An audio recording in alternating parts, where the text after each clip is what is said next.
Hey, this is Brett. It is Labor Day here in the United States. We're taking a break to spend time with our family, eat some hamburgers, celebrate the end of summer. So we're going to rebroadcast episode number 753, Take Back the Weekend. Hope you enjoy it. Hope you're having a great Labor Day. See you on Wednesday with a brand new episode.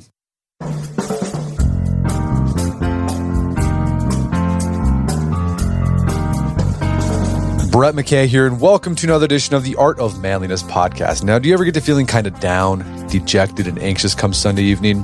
People refer to this phenomenon as the Sunday night blues, and it's a common experience. You may have chalked it up to rueing the fact that your fun and restful weekend is over, and you have yet another work week ahead. But my guest would say that your Sunday night sadness may also be rooted in the feeling of regret. The regret you didn't put your weekend to good use, that it wasn't restful and fun, that it was instead busy, draining, and once again, a big letdown. Her name is Katrina Onstad, and she's the author of The Weekend Effect. Today, Katrina shares how the idea of the weekend, of having 2 back-to-back days off from work, came about, how it's been challenged and subsequently eroded in the modern day. We then talk about how to take back your weekends so that your invaluable Saturdays and Sundays feel more the way they did when you were a kid, filled with a sense of possibility. After the show's over, check out our show notes at aom.is/weekend.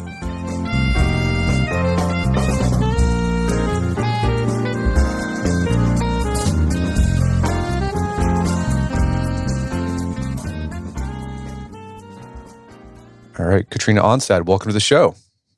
Thanks for having me. So you've got a book called The Weekend Effect, and this is all about the benefits of actually enjoying those 2 days that we get for a weekend and how to make the most of them. Curious, was there a moment in your own life of weekends where you realized, man, my weekends, they're not great. I could probably do these better. Well, it's funny now post-COVID, right? Because of course a weekend looked pretty different a few years ago when I wrote this book. So I'll dig back into the moment where the before times. And yeah, I was raising 2 kids, married, very busy work life, and we were packed. Like, I think, our calendars were like the calendars of a CEOs, even though that's not exactly what we did professionally and certainly not what our kids were. But they were scheduled, we were scheduled. And my son on a Sunday night would sort of turn to me every Sunday and say, "So is that it? Was that the weekend?" With this kind of disappointment, as if we had withheld something from him. And it was kind of clear that the pace wasn't changing, that there was nothing kind of in the texture and the tone of the weekends that differentiated those 2 days from the other 5 days. And it was a problem. And I was really worried about, losing this time as a family, and also about my own rate of burnout, which was palpable. And, a kind of sharpness and unhappiness was emerging that I think often happens with people in our overwhelmed lives. And I wanted to really take a look at it. So that was kind of the spark for the book. Well, and that comment by your son, like, is that it? Was that the weekend? A lot of people experience that. In fact, there's like a name for this phenomenon, the Sunday blues, Sunday evening blues. Yeah, it's actually something that, there's been lots of surveys and research, and people will actually report a negative feeling on Sunday night, like a kind of upcoming panic and about the week ahead, and also a sense of regret that the weekend wasn't what they had hoped it would be. And I think that that's kind of a universal feeling. Like, we know that it's supposed to be different. We know it's supposed to be set apart. And we remember, probably, hopefully, from our childhoods, if we were lucky enough to have those kinds of weekends where we were free and we were kind of off the clock. And getting back to that feeling, or being reminded of that feeling, or not having it on a Sunday night is something I think we all kind of grieve. Yeah, I think so. I mean, yeah, I remember my weekends as a kid compared to now as an adult. Weekends, they often just feel like any other day, except the kids don't go to school. Exactly. Yeah, that sense of kind of wonder and possibility and bottomless adventure, that Friday feeling you have when you're young, like, that's the feeling I think we're all yearning for. Well, let's talk about the history of weekends, because I think we take weekends for granted. Everyone listening to this podcast has lived in a world where there's always been weekends, unless there's some 120-year-old person listening to this podcast. But it's a pretty recent idea that you get 2 back-to-back days of no work or school. So let's do like a crash course in the development of the weekend. Like, when did we first start seeing this push where you would get some time off at the end of the work week just to do whatever you want? Yeah. Well, I mean, it's kind of a fascinating history, and it's not an accident. It didn't just happen. People fought and people actually died for us to have these 2 days off, to have a reasonable relationship to our work.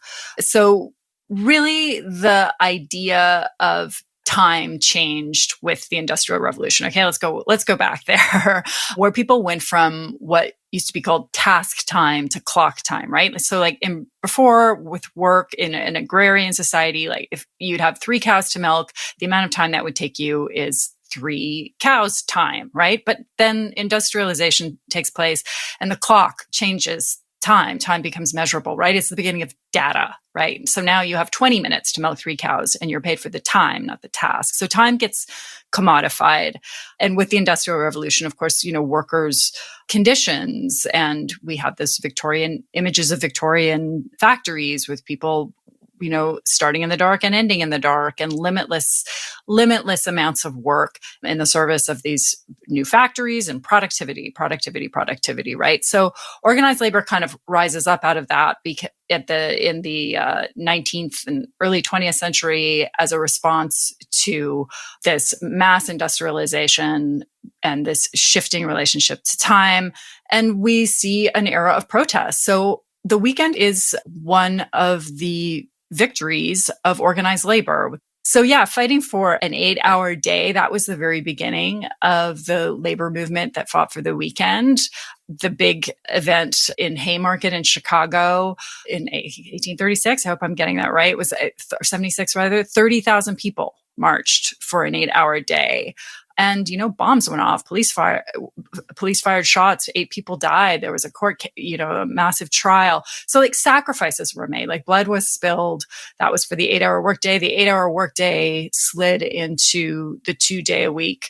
The idea that people didn't need to work 7 days a week and could get 2 days off back to back. And that, of course, is even farther back, rooted in the Sabbath, right? That idea that there needed to be 1 day a week, this kind of edict from God that like people didn't have to be indentured servants to the Pharaoh. That's in the Bible, right? That, the slaves were building granaries for the Pharaoh endlessly and needed a day off. So, Judaism, Christianity, Islam, all of these monotheistic religions have 1 day a week that's supposed to be a break, depending on which religion, of course, that it's executed in different ways. But the idea that there is time where to tend a spiritual self, a self outside of work, where one's identity isn't just tied to productivity, but expanded. So, these things have kind of collided to give us those 2 particular days, the Saturday and the Sunday. But now, of course, things look quite different. Right. So we have Saturday and Sunday. I think that was because there's basically was like, well, Jewish people, they're going to take Saturday off. Christian people, they're going to take Sunday off. So to accommodate, we'll just make it Saturday, Sunday is the weekend. Because there was a moment where there was like, the weekend was like Sunday, Monday. Like Monday was the unofficial second weekend. Like people were supposed to go to work, but they were like, yeah, I'm not doing that. I prefer not to. Yeah, it's actually funny. There was a fake saint invented called Saint Monday. And in England, people would not show up on Monday and they'd say, I am honoring Saint Monday. This was not a real saint. And what they were is probably hungover. And Benjamin Franklin actually wrote about that and was very irate about the slovenly Monday holiday takers. So yeah, eventually things kind of reverted and that Monday became part of the work week. But you're right. Like there was a long tradition of people just, if they got just the 1 day off, they made it 2 anyway. And then also you saw this movement as well after the labor movement where you saw some factory owners or company owners embrace the idea of a weekend because they thought, well, actually our employees are happier and they're more productive when they take those 2 days off. I mean, Henry Ford is famous for, paying a decent wage, but he's also, hey, you don't need to work all the time. So you can go enjoy yourself and buy cars. and for me, and so they caught on the idea and they really bought into it. Yeah, I mean, that's a great example of that shift because it's true. Employers know that workers who are overworked are not great employees. People who are overworked and burnt out introduce more errors into the work that they do. They aren't more productive.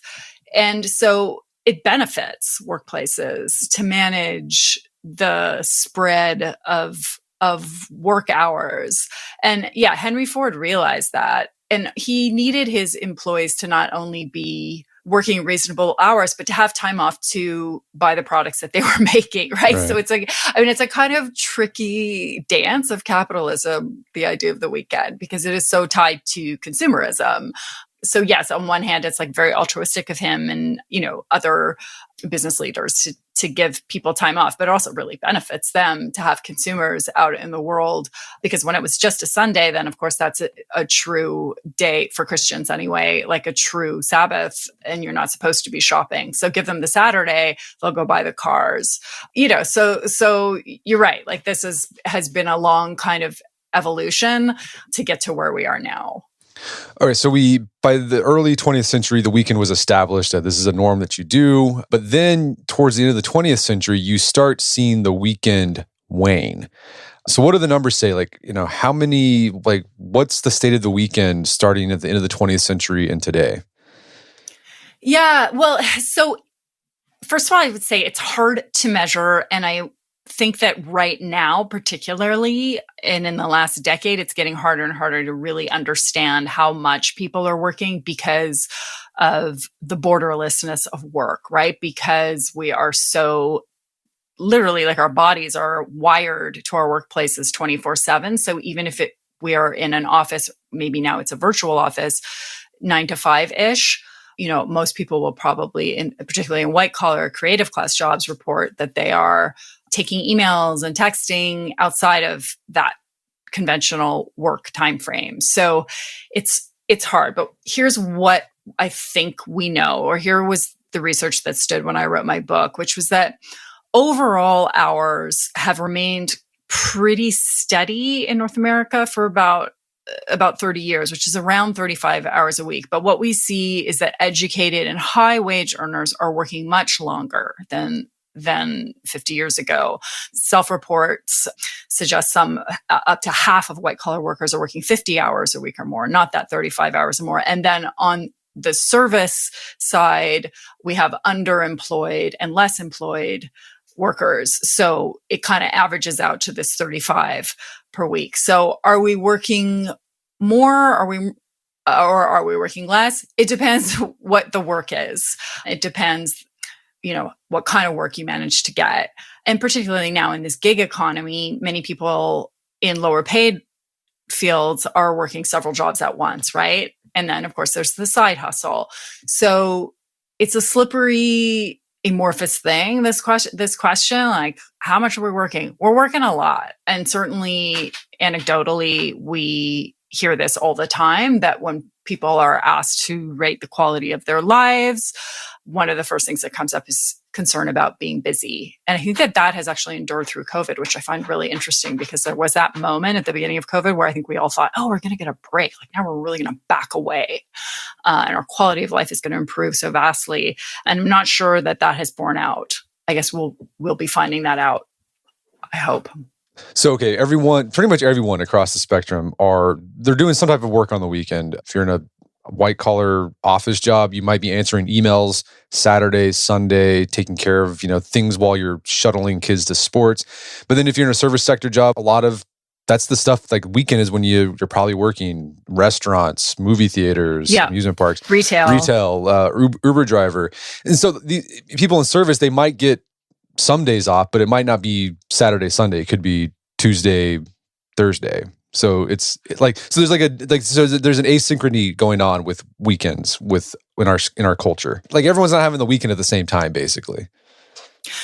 Yeah, for sure. Yes, this conventional 40-hour work week that maybe our parents had, this Monday to Friday, 9 to 5, it really does feel like a thing of the past. Basically, you kind of never know when people are working anymore. Don't you find this? I find, like, if I'm contacting someone, I'll get, I'm off this Wednesday, but I'm working Saturday, or I'm not working Thursday. I work every second Friday. And I've had that myself. And I'm actually working in a podcasting company, and I was working 4 days a week, and then it shifted to 5, and then some weeks it's 3. And that's also a real result of contract work, right?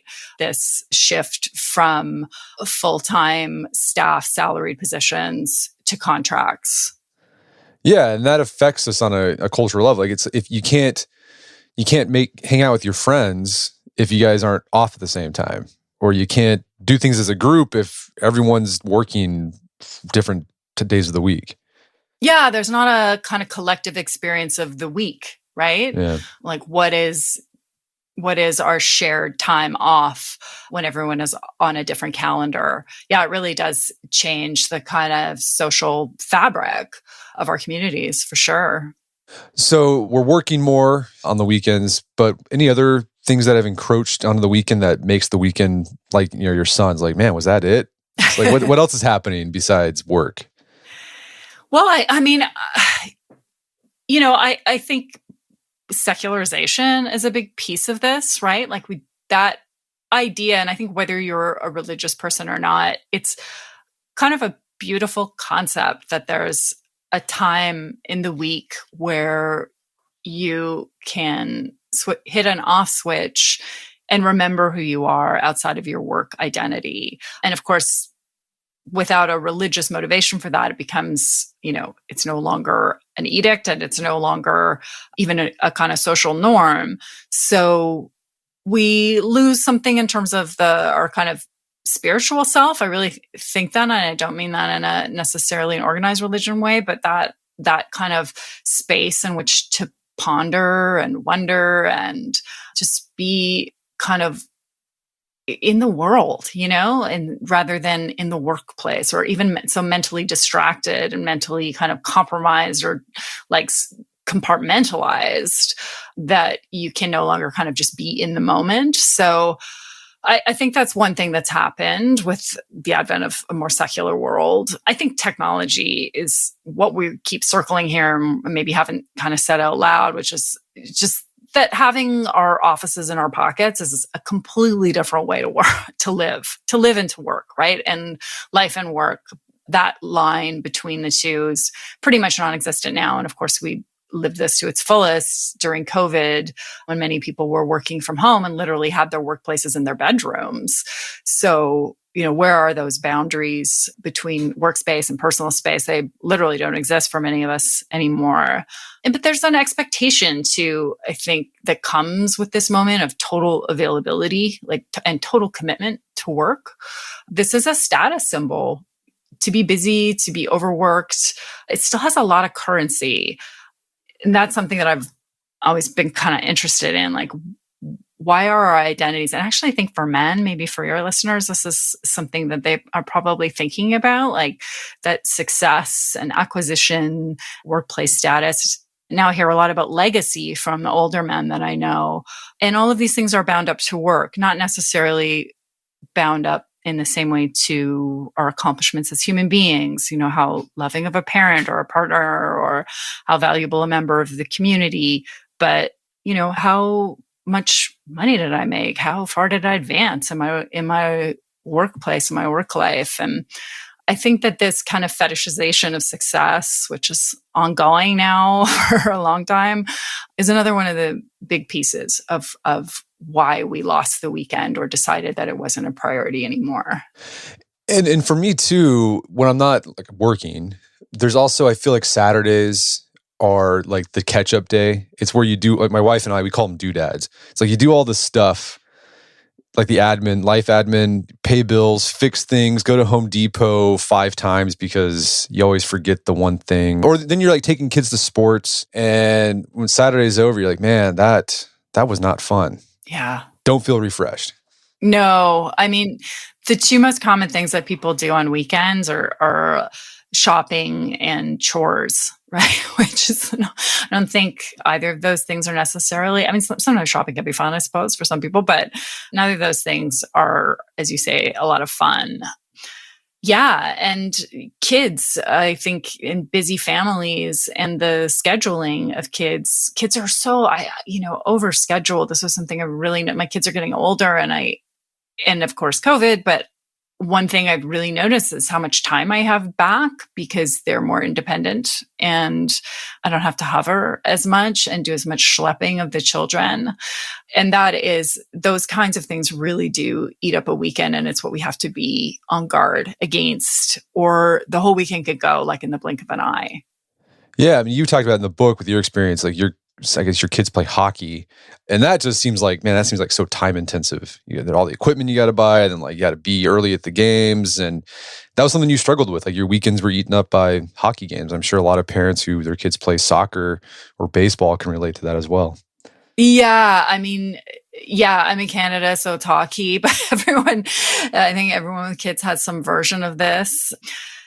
Yeah, it was an issue for us so much that actually we made a decision one that our son in particular was happy to go along with, and our daughter who also plays hockey, which was we're sticking with house league because we dipped a toe into the world. This is, I think, actually like where we see a transposing of some of the things we were just talking about this urge for success and status. I think a lot of that is kind of being projected with the best of intentions, mostly onto the lives of kids. So playing house league isn't really enough. Like we got to get the kids the private coaching and the weekends away, and they're in select or they're in more competitive tiers with more games, more practices, driving them in and out of the city. I mean, those are like the true hockey parents will be up at 4 a.m. during the week, and then it's hockey all weekend. And, I think there are kids for whom it's a passion that can't be denied. I'm not suggesting that anyone, punish their children unduly or whatever. But if you're a family where this is taken over, it might be really good to look at it and just say, is this the childhood that I want my kids to have? Because there usually does come a point in adolescence, many of these kids are going to burn out. They're not going to take pleasure in it anymore. They're going to notice that it's been kind of professionalized and that the measure of their engagement is about succeeding rather than playing and taking joy in it. And I think it can be kind of an infection in families, this high level overachievement. So what we did eventually, and maybe it's also just some kind of laziness, I don't know, you can judge me if you want, was like, we said house league only. Like we just can't, we don't want to live like that. And it bought us back some time, which I think was worth it. I think it was worth it, but maybe you should ask my son. We're going to take a quick break for a word from our sponsors. And now back to the show. So let's talk about how we can take back our weekends, because you highlight research. If you're worried about like, if I take 2 days off, this is going to I'm going to get behind in work. I'm going to set myself up for failure. Or if you're a business owner, it's like, man, if I can't reach my employees during the weekend, we're going to fall behind in the competition. The research shows that that's not going to be the case. In fact, working more hours, there's a declining benefit. Like at a certain point, there's just diminishing returns on working. Long hours without breaks introduce errors. It can cost companies money. And on a personal level, of course, there's burnout and health, and all of those expenses are often incurred by employers ultimately, right?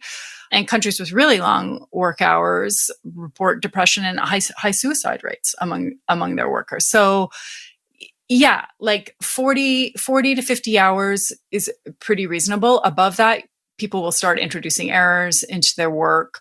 And it doesn't mean that they'll be making more widgets if they're working 60 hours a week. It means they'll probably be making less, and more of them will be of low quality, whatever those widgets are. And fatigue and overwork are often causes of medical malpractice suits. The Challenger space crash had an element. There was there's an element of fatigue in there, oil spills, we see over and over that there are serious ramifications for overwork that employers will bear out, not to mention the, personal and the social toll of climate in which people are expected to work to the point of utter exhaustion. So yeah, productivity is not actually that closely tied to number of hours worked. Okay, so you make the case. One of the things you can do to start making your weekends more refreshing, enjoyable, reviving is one thing you should make your focus of your weekend is it's all about connecting. So what are some ways that you've added more social connection in your weekends? I mean, one thing we really know about the erosion of the weekend is that it coincides with the kind of erosion of personal and social connections. And when we look at what makes people happy, it's actually not the things that correlate with work, right? So it's not a higher salary. It's not success. Yes, I think they say, what is it, $70,000 a year? That's a salary at which people will be able to maintain a decent lifestyle, and also their anxiety will be assuaged, anxiety about money. Anything below that, of course, will affect happiness. But say you have a kind of average, decent salary and a decent job, that's not the thing that's going to really affect your happiness. What it is your connections to other people, right? Your social life, who you've loved, who loves you back, how much you matter in your community and to the people around you. Our happiness is intrinsically bound. It's a sense of belonging, right? Not wealth, not status. And if we don't have time, it's a kind of a simple equation. If we don't have time to strengthen those bonds, then we are less happy and less fulfilled as people. So yeah, on the weekends, I usually, when there's not a pandemic on, would try to see somebody outside of my family for sure. Just make sure that I'm checking in on people, remind myself, and I tend to be kind of introverted, that being introverted is not necessarily the best way to move through the world. And also to give something back to my community if I can. So periodically we'll try some kind of volunteer exercise or just engage in a community meeting, or I'm involved with a writers group where we do workshops in underserved communities with doing creative writing exercises. And these things are kind of small, and maybe sometimes they feel, or they might seem from the outside like meaningless gestures, but they kind of give me a profound sense of value. And then I have a kind of physical buzz. There is something between, a definite correlation, biological connection between altruism and feeling good. You get a rush, right? Don't you think? I think so. Yeah. From doing things for other people, right? Coming out of yourself a bit. Yeah. No. Yeah. For sure. Yeah. And you also talk about, for people who are religious, the weekend they have a baked in social connection. Because if you're a Christian, you're going to go to church. You're a Muslim, you go to mosque on Friday. If you're Jewish, you're going to temple. And they've got that there. But you also highlight people non-religious people. You gave an example. There's you found this group, maybe secular humanists, who they'd get together at a Panera Bread and they just chat about pretty much anything. Yeah, that's right. I love that group. Well, yeah. So here's an upside of technology. It's you can kind of find anyone who shares an interest that you have, right? They're the meetups and social media and Facebook. And if you can migrate some of that online connection into real world connection, hobbies are a really great place to meet people. And hobbies, I think, are one of another kind of collateral damage of the erosion of the weekend. We have a lot less, people seem to have fewer hobbies than we used to. And hobbies are fantastic for that, again, that feeling of coming out of yourself and hitting that kind of flow state, that deep immersion in any activity that's not monetized. It's not for profit or personal gain or status, but just something that you love and lose yourself in. That feeling, that hitting that kind of flow state and, falling down into something. And if you're doing it in a room of other people who are into this thing too, even better, right? I know that where I live, there used to be a whole bunch of knitting clubs and people really love this stuff. Then, it kind of awakens something in you that's sort of spiritual, that's definitely creative. I think definitely pulls our humanity forward and reminds us that we are people outside of work. Our identities aren't just tied to our workplaces and our work selves, that we are fully fledged humans. Right. So make connection the top priority. If you go to church, go to church. If you don't do that, find a group, or even just use it the time to just connect with your family or reconnect, because you guys have been crazy all week going to different places. Just have a day where we're just going to hang out. We're not going to have anything planned, but we're just going to be around each other. Yeah. I think not having anything planned is a really great phrase. And I'm glad you reminded me of that because I do think this compulsion to schedule even our leisure. And I'm a little bit guilty of this myself where I'll be like, well, I have to work out or, everything becomes an obligation. But sometimes just meandering with your family, if getting in the car or getting over to a park and just being together without an agenda is really powerful. Boredom is really powerful, right? It opens up all manner of kind of pathways in our brains and our hearts. But yeah, I think, we can take our families for granted because they're around us a lot these days. And so we assume that we're connected with them, but we're often, heads bowed over our devices, everyone in their own corners in the same building or same apartment or same house, but not really together. So taking that time and putting away the devices and having a cooking together, doing something active together. Is there a sport you would all play or some kind of physical active engagement with one another, just to remind each other that you're more than just co-workers in a family structure, but actually people who you want to spend time with, getting to know. And it sounds very basic, but I feel like I definitely need a refresher on that sometimes because I can get just so caught up in the panic of getting through contemporary life that you forget who's by your side.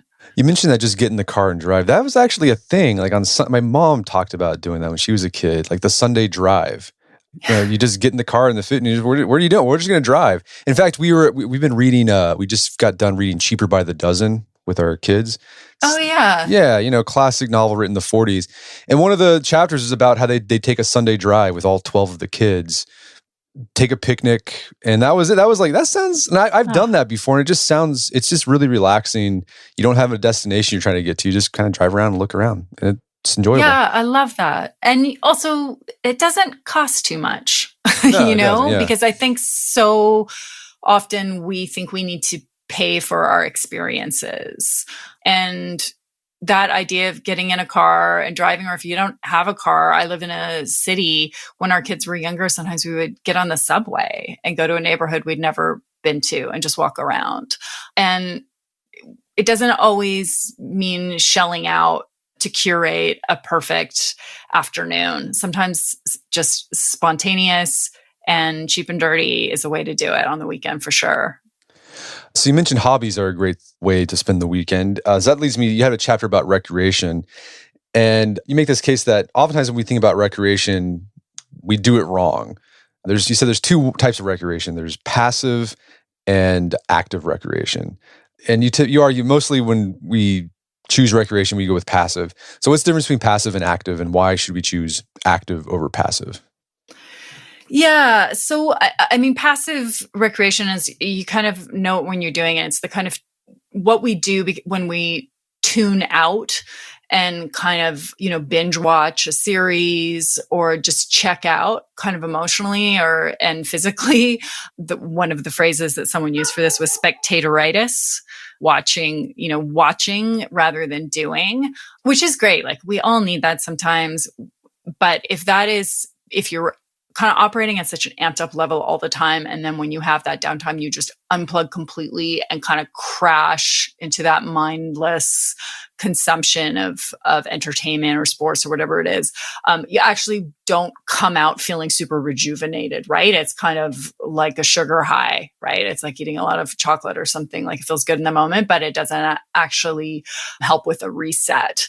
So active leisure, in contrast, is something like we've been talking about, where you're connecting with people, where you're participating in an activity that's kind of purposeless and not really based necessarily on success or money, but brings you a lot of pleasure and joy. And hobbies, of course, fall really nicely under that idea of active leisure, where you can be creative and engaged with something, and maybe within a community that kind of feeds this part of yourself that often goes really unnurtured during the work week.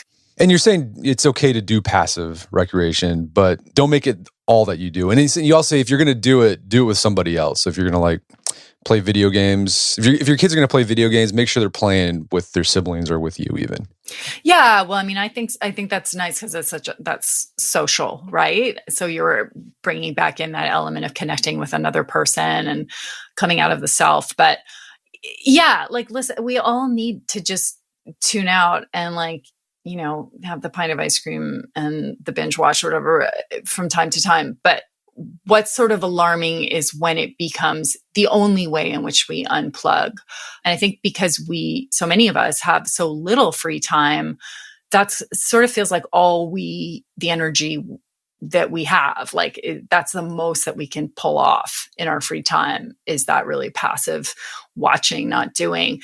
But it's a vicious cycle because you actually end up feeling more burnt out at the end of it. So I think we have to be as vigilant with our leisure as we are with our work, right? Like, most of us are good workers. We want to do well at work, and that's great. But I think we need to shift that emphasis a little bit and become excellent at play as well, and take as much joy and pride in our successes at doing nothing. Right. So one thing that happened with weekends, particularly, or now, we use weekends to shop, like you said earlier. But there was a time in our history in America, and I'm sure the same was in Canada, where on Sunday they had these things called blue laws, where if you had a store, you had to shut down. You couldn't shop on Sunday. It wasn't an option. You make the case that you might get something out of your weekend if you sort of institute a personal blue law day, where you don't do any shopping. How has that made your weekends, or how can that make your weekends better? Yeah, well,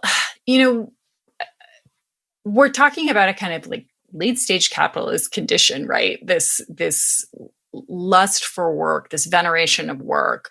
And of course, work is tied to consumption, right?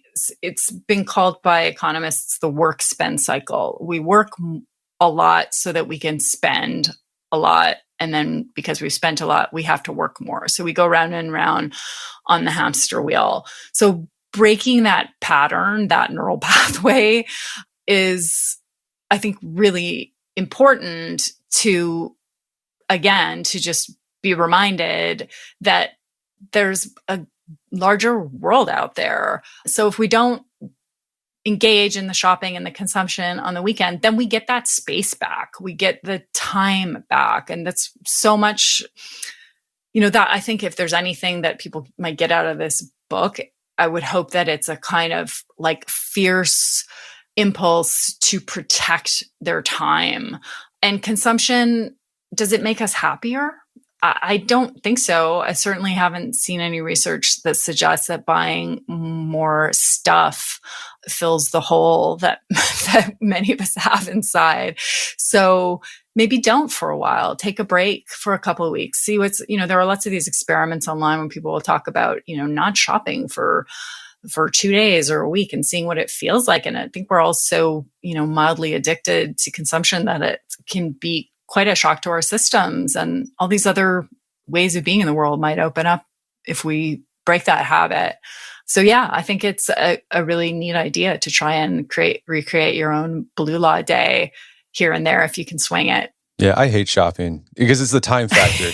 Even online shopping, it doesn't save you any time, because especially if you buy clothes and you're like, well, this doesn't fit, I got to take it back. And he's like, well, I got to box this up, I got to drive over to UPS or some Amazon. And it's just like, I'd rather books are the one thing I buy where I enjoy a book. Right. It does feel like books online, at least you're in, like, it's words. You're already in a word kind of world online. So it makes sense. But yes, I totally agree. And God, the online shopping, again, this borderlessness, right? Like, at least with shopping before, we used to have to leave our houses to do it. So we'd at least be sort of outside. But now, you can literally go back and forth between working and spending in a 2-minute period without leaving your chair. And I do feel like it's dangerous and becomes sort of habit forming, and sucks up all of that time. All right, so try not to shop, or at least do less shopping on the weekends, because that'll free up some time for you. You also recommend trying to tame the amount of chores you do on the weekend, because for a lot of people, the weekend can easily turn into just doing chores, and that's it.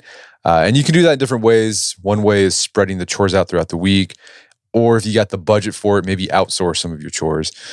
So overall, the advice is take time to connect, engage in active recreation, and then limit shopping and chores.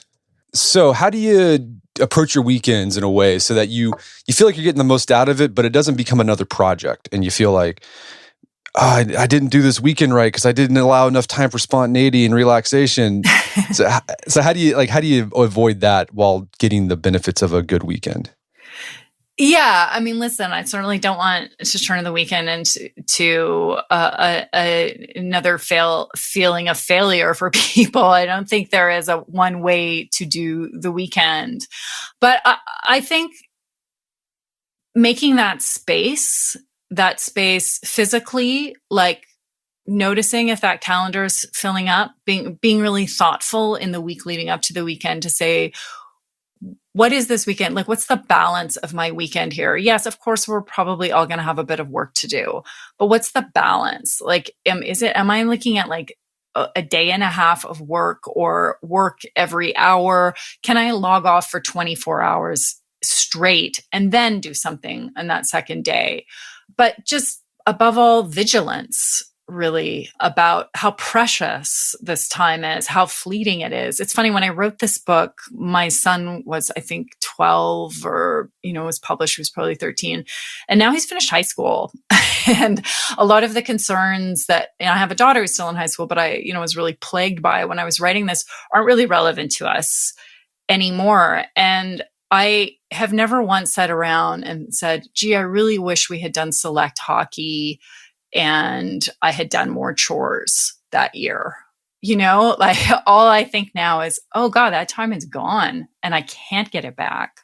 So I would just say those weekends, if you're lucky enough to have a work life that gives you those 2 days, to guard them, to look at them with the same as a kind of a sacred space, the way that religious people look at an actual Sabbath, to approach them with the same kind of sense of honoring that time and making the most of it with that's kind of clear-eyed and not being hard on yourself, but really taking it seriously that this time is going to go and this is your life. And is your life going to be filled with experiences and other people and joy and love and laughter and all those cheesy things? Or is it going to be, I got a really big paycheck and I never turned my phone off?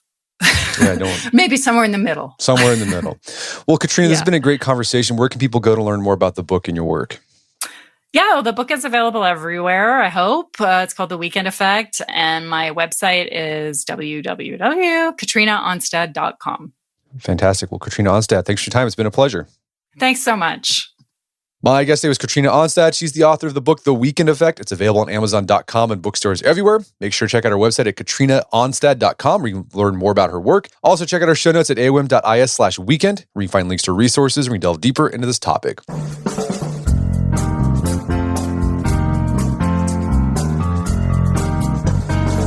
Well, that wraps up another edition of the AOM podcast. Make sure to check out our website at artofmanliness.com where you can find our podcast archives as well as thousands of articles written over the years about pretty much anything you think of. And if you'd like to enjoy ad-free episodes of the AOM podcast, you can do so on Stitcher Premium. Head over to StitcherPremium.com, sign up, use code Manliness at checkout for a free month trial. Once you're signed up, download the Stitcher app on Android or iOS, and you can start enjoying ad-free episodes of the AOM podcast. And if you haven't done so already, I'd appreciate if you take 1 minute to give us a review on Apple Podcasts or Stitcher. It helps out a lot. And if you've done that already, thank you. Please consider sharing the show with a friend or family member who you would think we get something out of it. As always, thank you for the continued support. Until next time, it's Brett McKay. Remind you to listen to the AOM podcast, but put what you've heard into action.